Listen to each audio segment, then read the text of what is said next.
So hello everyone, welcome back to the channel. It's me Vansaroya, and in this video we will gonna cover our part 2 of the chapter foreign exchange rate. In the previous video we have just started this chapter and we have just completed the introduction, like what is foreign exchange rate, what are the types of foreign exchange that we have to cover in the syllabus, and we have started with the type 1, that is fixed exchange rate. And under this we have just studied about the merits and demerits of the method, definition of the method, and the two variants. Number one variant was gold standard and number two variant we have to cover in this particular lesson. तो number two variant करना शुरू करते हैं। उससे पहले आपको मैं बात बता दूं कि जो फिक्स एक्सचेंज रेट सिस्टम है उसमें हमने पढ़ा था कि आप एक फिक्स चीज के साथ अलाइनमेंट के साथ आप अपने एक्सचेंज रेट को निर्धारित करते हैं, अपने एक्सचेंज रेट को सेट करते हैं, राइट। तो दिस इज व्हाट जो आपने पढ़ा था पिछले लेसन में, ठीक है। So in this video we will gonna covering the second variant, that is Bretton Woods standard system, ठीक है। ब्रेटन वुड, ठीक है, ब्रेटन वुड स्टैंडर्ड सिस्टम है। अब इसमें क्या होता है, ठीक है, ये होता है, इसे कहते हैं adjustable peg system of exchange rate. Brayton Wood is named after United monetary financial conference held at Brayton would USA 1944। कि 1944 में यूएसए में कॉन्फ्रेंस हुई थी ब्रेटन वुड में, उसके बाद इसका नाम दिया गया था, ठीक है। Bretton Woods system, even when it was fixed system of exchange rate, allowed some adjustment, ठीक है। फिक्स्ड सिस्टम है but still there are certain adjustment under this, so उसे adjustable peg system of exchange rate भी कहा जाता है, ठीक है। तो Bretton Wood is the name of a place जहाँ पे ये सिस्टम को ओरिजिनेट किया गया था एंड वहाँ पे कुछ एडजस्टमेंट्स भी हम इसके अंदर करते हैं, डिस्पाइट इसका नेम फिक्स्ड है बट इसको कहा जाता है फिर एडजस्टेबल पेग सिस्टम कहा जाता है, ठीक है। तो ये था हमारा पहला टाइप ऑफ एक्सचेंज रेट।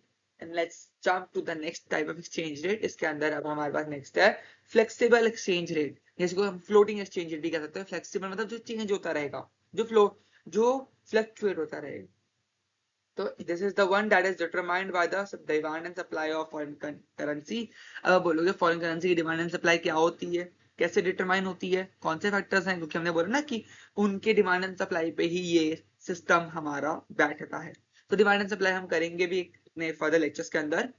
तो in this system the central bank allow the exchange rate to adjust to equate the supply and demand for exchange rate, and this is known as floating exchange. इसको floating भी कहा जाता है, इसको flexible भी कहा जाता है। ये demand and supply, foreign exchange की डिमांड एंड सप्लाई पे बेस्ड होता है, निर्धारित करा जाता है। इसमें हमारे पास फर्स्ट थिंग है pure floating rate. Under this system the central bank stands aside completely, allows exchange to be freely determined in the open market। कि सेंट्रल बैंक कहता है कि मैं तो बाजू में बैठ गया हूं, अब आप खुद करो इसको। मतलब सेंट्रल बैंक यहाँ पे हम कुछ नहीं करेगा प्योर फ्लोटिंग के अंदर। वो मार्केट की कंडीशन को चलते रहने देगा, ओपन मार्केट सिस्टम में चलते रहने देगा, अपने आप उसके डिमांड एंड सप्लाई वेरी करेंगे एंड अपने आप जो रिलेशनशिप एस्टैब्लिश होगा वो चलेगा, ठीक है। मैनेज्ड फ्लोटिंग क्या होता है, अंदर this system central bank intervene करता है, बाय और सेल करता है फॉरेन करेंसी जिससे कि एक्सचेंज रेट इन्फ्लुएंस हो, ठीक है।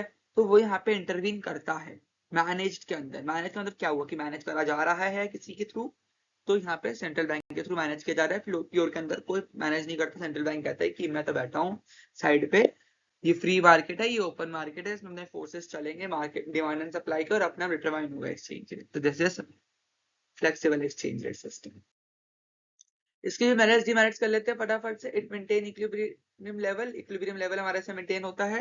System is slow flexible and it can be adjusted. Equilibrium बहुत फ्लेक्सिबल है कि इक्विलिब्रियम अंदर एडजस्ट भी होता है, ठीक है। सिचुएशन के बेसिस में डिसइक्विलिब्रियम भी आता है इसके अंदर। ये एलिमिनेट करता है problem of over valuation and under valuation, क्योंकि इसमें अपने आप डिमांड एंड सप्लाई के रूल्स आते हैं, तो इसलिए यहाँ पे अपना over valuation and under valuation of currencies भी एलिमिनेट होता है, प्रॉब्लम्स भी। There is no need of high foreign exchange reserves, किसी इसकी कोई नीड नहीं है यहाँ पे कि फॉरेन एक्सचेंज रिजर्व्स हायर है, कोई जरूरत नहीं है जैसे ट्रेडिशनल में जरूरत थी, ठीक है। एक्सचेंज रेट तो हमारे पास फ्लेक्सिबल है, that's why government maintain reserve, and so now if there is no need for reserve then it results in the movement of capital. यहाँ पे कैपिटल का मूवमेंट हो पाता है, ठीक है। ऑप्टिमम रिसोर्स एलोकेशन रहता है हमारे पास, और इट इंश्योर्स दैट कि ऑप्टिमली ये यूज हो सके और एफिशिएंसी मेंटेन रह सके। तो these are the merits of flexible exchange rates। Demerits क्या है, इंस्टेबिलिटी रहेगी एक्सचेंज रेट सिस्टम में भाई, डिमांड एंड सप्लाई की वजह से आते रहेंगे फ्लक्चुएशंस, ठीक है, इंस्टेबिलिटी आती रहेगी, ठीक है। इंस्टेबिलिटी क्रॉस करेगा, इंटरनेशनल मनी मार्केट सिस्टम में भी पॉलिसी फॉर्मेशन कितनी डिफिकल्ट हो जाएगी, हमको सोचना पड़ेगा, बहुत डिफिकल्ट रहता है इंस्टेबिलिटी की वजह से। And policy formulates become difficult.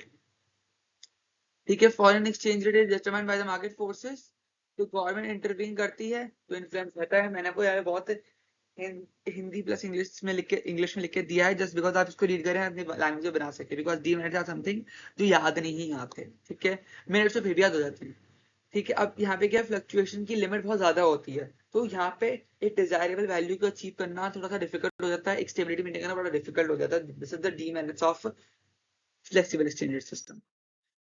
There is a difference between the two. Meaning नहीं करता कि सेंट्रल बैंक द्वारा फिक्स करा जाता है, and it is determined by the demand and supply of different currencies. It is determined by the gold वाला या फिर adjusted वाला, मैं दो वेरिएंट जो पढ़े थे।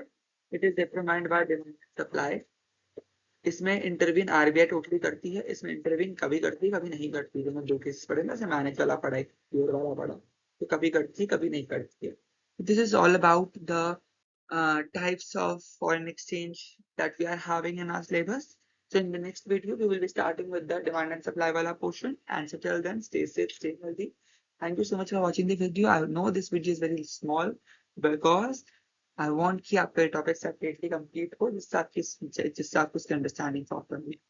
Thank you so much for watching this video. Stay tuned with the channel and do like, share and subscribe the video and share with your friends. Thank you so much for watching the video. Bye bye.